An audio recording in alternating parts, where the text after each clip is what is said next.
As I mentioned last week, I'm going to use Black History Month to highlight Black stories in sports that don't get the attention they deserve. And this week's story starts and ends in Pittsburgh, specifically with the Pittsburgh Steelers.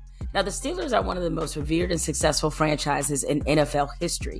They're currently tied with the New England Patriots for most Super Bowl wins, with both franchises having won 6 Super Bowls. Now, 4 of the Steelers' 6 Super Bowls came in the 1970s when they were considered a premier dynasty. I'm sure you've heard of the legendary coach Chuck Noll, who coached those teams and was with the Steelers for 23 years.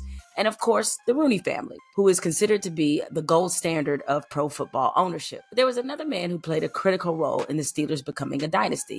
The man who was primarily behind the Steelers building their infamous steel curtain defense. That man would be Bill Nunn, a former scout and assistant director of player personnel for the Steelers. Now, here's what had happened was, Bill Nunn was a newspaper guy, and as someone who started their career in newspapers, I have a special place in my heart for Bill Nunn's enormous legacy. Now, Nunn was a sports writer and editor of the Pittsburgh Courier, a distinguished national Black newspaper. Starting in 1950, Nunn selected the paper's annual Black College All-American football team, and he hosted an annual banquet for the coaches and players. Now, through his work and study of HBCUs, Nunn developed an extensive knowledge of the players from historically Black colleges and universities. Now, back in those days, all the premier Black college football talent, they went to HBCUs because of segregation. So HBCUs were the only place where they could really showcase what they could do. The Black college football product was a superior product, even though players, coaches, and the HBCU brand of football were largely ignored by the NFL and disrespected by the mainstream. And by mainstream, you know who I mean. According to USA Today's senior NFL writer Jared Bell, Nunn had such deep relationships with HBCU coaches and players that when they went to visit Pittsburgh, they often stayed with Nunn since a lot of the hotels were segregated. As for how Nunn wound up with the Steelers, well, it was a relationship that began rooted in criticism. Nunn ragged on the Steelers for their lack of talent and success. Before the Steelers became a dominant team in the 1970s, Pittsburgh had only had 7 winning seasons since the franchise began in 1933. Aubrey Bruce, a sports columnist for the New Pittsburgh Courier, explains how Nunn and the Steelers became connected for life. Nunn's relationship with the Steelers was a critic.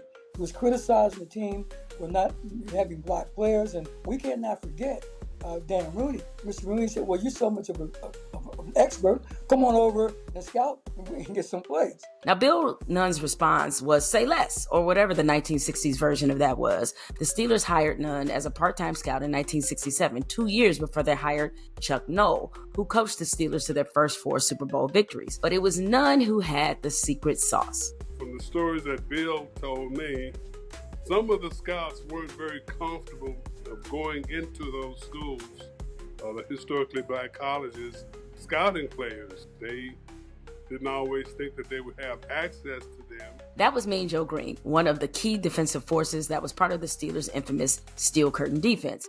Much to the dismay of the Pittsburgh fans at the time, the Steelers drafted Green 4th overall in 1969. That same draft, Nunn told the Steelers to take L.C. Greenwood, another major figure in the steel curtain, in the 10th round out of Arkansas. But that was just the beginning of a new era in Steelers football. From 1969 to 1975, the Steelers drafted 24 players from HBCUs, the most in the NFL. 5 players from those schools, Mel Blount, L.C. Greenwood, Ernie Holmes, John Stallworth, and the undrafted Donnie Shell, became pillars of 4 Super Bowl teams in the 70s.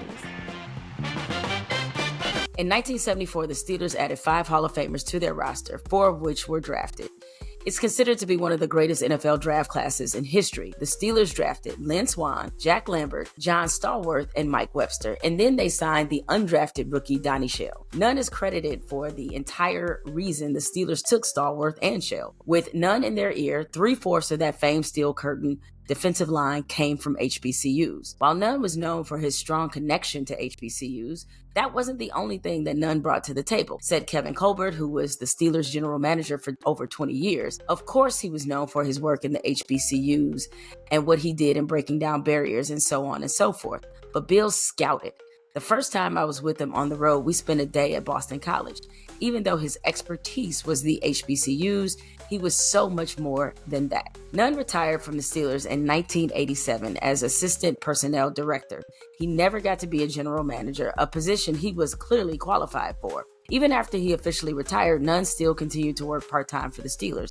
In 2014, he had a stroke in the team's scouting room and died a few days later at 89 years old. In 2021, Nunn was inducted into the Pro Football Hall of Fame.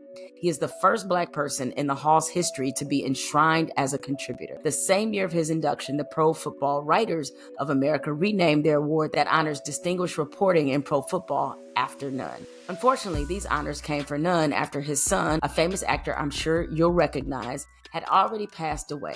You might remember his son from this role. 2 slices. No service till you turn that shit off. 2 slices. Turn it up. Mr. Radio Raheem. I can't even hear myself speak. You are disturbing me. You are disturbing my customers. Now, I don't know why that wouldn't ring a bell, but just in case it didn't, here's another famous character played by Bill Nunn's son. We wasn't making no money then, was we? Now that we are, you out here living your fucking Michael Jordan fantasy, shooting jumpers and whatnot. Business must be pretty good, huh? Oh, it will be, brother. Beat this out. Free base, so what? Yo, man, you know the rules. Us brothers don't be getting high. Shut the fuck up, man. They just tried to call you a non-talking bastard. The actor Bill Nunn died in 2016, 5 years before his father officially became a Hall of Famer. But his father's legacy lives on, as it is one that was clearly built to last. I'm Jemele Hill, and I approve this message.